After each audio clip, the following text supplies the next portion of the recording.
যে ব্যক্তি যে উদ্দেশ্য নিয়ে এই সূরাটি শুনবে, আল্লাহ তাআলা সাথে সাথে তার সেই উদ্দেশ্য কবুল করে নেবেন। আলহামদুলিল্লাহ, এই সূরাটি দিয়ে লক্ষ লক্ষ মানুষ উপকৃত হয়েছেন, তাদের কাজ সফল হয়ে গেছে। তবে এই সূরাটি শোনার কিছু শর্ত রয়েছে। প্রথম শর্ত হলো, সূরাটি শোনার আগে যে কোনো দরুদ শরীফ 3 বার পড়বেন।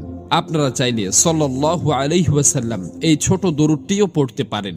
দ্বিতীয় শর্ত হলো, সূরাটি শোনার সময় আপনারা আপনাদের আশা আকাঙ্ক্ষাগুলো অন্তরে রাখবেন। এরপর সূরাটি প্রথম থেকে শেষ পর্যন্ত শুনতে হবে। কোনোভাবেই সূরাটি অসম্পূর্ণ রেখে যাবেন না। যদি অসম্পূর্ণ রেখে যান, তাহলে আপনাদের কোনো কাজই সফল হবে না। এজন্য সূরাটি মনোযোগ দিয়ে প্রথম থেকে শেষ পর্যন্ত শুনুন।